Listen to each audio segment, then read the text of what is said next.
कृपया चैनल को पहले लाइक, सब्सक्राइब और शेयर ज़रूर करें।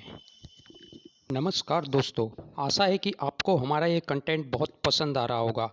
आज हम यहाँ पे बात करेंगे पोस्ट प्लेसमेंट की, यानी जब आपका इंटरव्यू हो जाता है और आप कैंपस में जाते हैं तो वहाँ पर जाके आपको क्या करना है, क्या अपने साथ ले जाना है और क्या प्रिपरेशन के साथ आपको वहाँ पर जाना है। तो नमस्कार दोस्तों, मेरा नाम है प्रताप सिंह चंदेल। आज के इस टॉपिक को बहुत ध्यान से सुनिएगा, क्योंकि आज हम यहाँ पर जो डिस्कस करने वाले हैं वो है बहुत ही इम्पोर्टेंट। जब आप घर से निकल जाते हैं, निकलने के बाद में जब आप वहाँ पर पहुँचते हैं, कंपनी के अंदर एंट्री होने तक की सारी फॉर्मेलिटीज़ के बारे में हम आपको अभी डिटेल में बताएंगे। सबसे पहले जब आपका इंटरव्यू या फाइनल सिलेक्शन हो जाता है तो आपके पास में एसएमएस के थ्रू इन्फॉर्मेशन आती है। आप में से बहुत सारे लोग फ़ोन करते हैं, कॉल करते हैं और बार बार ये पूछते हैं कि अब हमको आगे क्या करना है। तो आपके पास जैसे ही एसएमएस की इन्फॉर्मेशन आ जाती है तो आपके जिस भी एचआर ने आपका इंटरव्यू लिया है, एक बार उसको वो एसएमएस सेंड करके आप इस इन्फॉर्मेशन को परफेक्ट कर सकते हैं।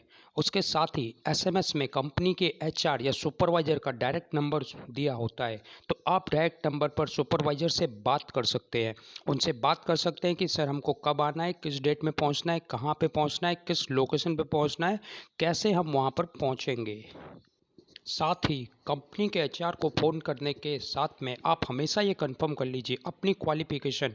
अगर मान लेते हैं कि आप केवल 12th पास हैं, तो एचआर को जो आपके पास में एसएमएस आया है, अगर आप केवल 10th पास हैं या 12th पास हैं या आपने अभी आईटीआई किया है और आपका आईटीआई आप पास आउट नहीं हुए हैं, आपके पास रिज़ल्ट नहीं आया है, तो आपको कंपनी आईटीआई पास आउट नहीं मानेगी।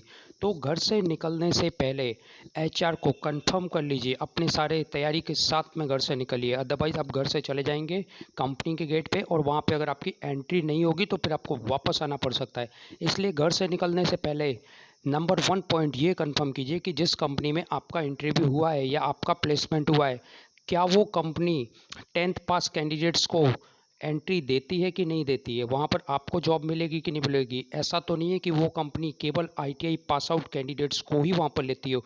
तो इस बात को पूरा ध्यान रखिएगा कि आप निकलने से पहले जो एसएमएस में कॉन्टैक्ट नंबर आपके पास में आया है, उस नंबर पर ज़रूर से बात करके अपनी पूरी तैयारी के साथ में निकलिए।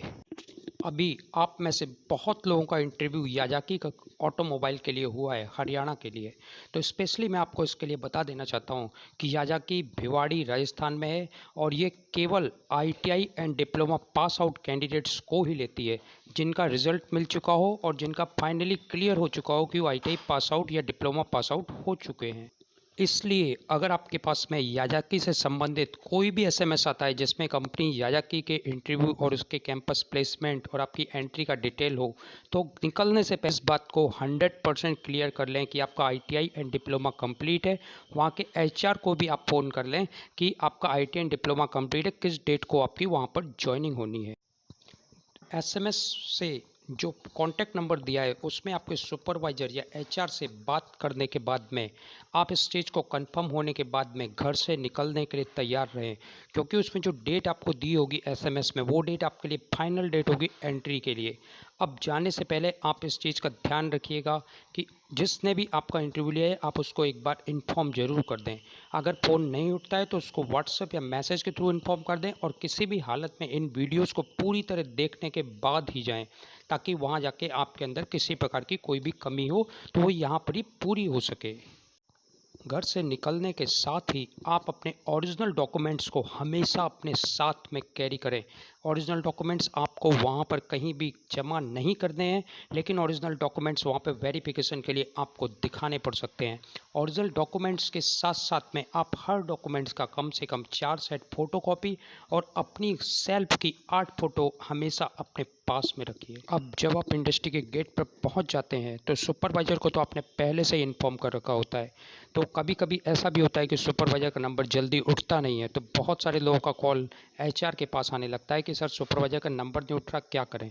तो आप उस केस में वेट कीजिए। सुबह से शाम भी हो जाती है कभी कभी, क्योंकि सुपरवाइजर्स बहुत ज़्यादा बिजी होते, तो उनका वेट कीजिए और उनके कॉल का इंतज़ार कीजिए।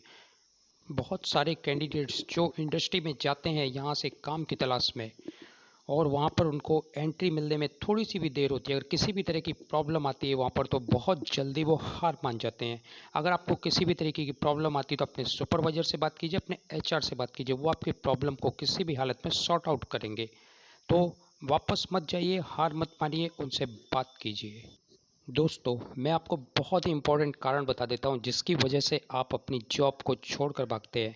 आपको पता ही होगा कि जॉब मिलना कितना मुश्किल काम है, लेकिन जब आप अपने कॉलेज में या अपने कैंपस में इंटरव्यू देने के लिए जाते हैं, आपको बहुत आसानी से जॉब मिल जाती है, तो आपको उसकी वैल्यू समझ में नहीं आती है। सबसे पहला कारण जो जॉब छोड़ने का होता है, जब आप अपने माहौल से बाहर निकलते हैं, दूसरे शहर में पहुंचते हैं, कंपनी के गेट पे पहुंचते हैं, तो आप वहां की भीड़ और वहां के माहौल को देख के थोड़ा सा डर जाते हैं। नंबर 2, अगर आपको वहाँ पर कोई प्रॉब्लम होना शुरू होती है, जैसे कि आपको रूम मिलने में देरी होती है, एंट्री करने में देर होती है, सुपरवाइज़र को मिलने में देर होती है, या आपको कुछ ऐसे लोग मिल जाते हैं दलाल टाइप के, जो आपको ये बताने लगते हैं कि ये अच्छी जगह है, वो अच्छी जगह है, तो आप उनकी बातों में फंस के भी आप वहाँ से भागने की कोशिश करने लगते हैं। फिर बात आती है, जब आपकी वहाँ पर एंट्री हो जाती है, शुरू-शुरू में एडजस्टमेंट करने में बहुत प्रॉब्लम आती है। जब आप एंट्री करेंगे तो आपका सामना अपने सुपरवाइज़र से होगा, आपके फ्लोर मैनेजर से सामना होगा और अपने साथ में काम करने वाले लोगों के साथ भी आप काम करेंगे। तो कभी-कभी हमारी आपस में लैंग्वेज की प्रॉब्लम आती है। अगर आप अलग-अलग जगहों पर जाएँगे तो हर जगह की अलग-अलग लैंग्वेज होती है। जैसे आपके यहाँ पर बहुत मीठी हिंदी चलती है, लेकिन बाकी जगहों पे अगर मैं हरियाणा और राजस्थान की बात करूँ तो वहाँ पर खड़ी हिंदी होती है। उस खड़ी हिंदी में आपको लगेगा जैसे कि वो हिंदी अच्छी नहीं है, या आपके सहयोगी ने आपसे अच्छे तरीके से बात नहीं की है।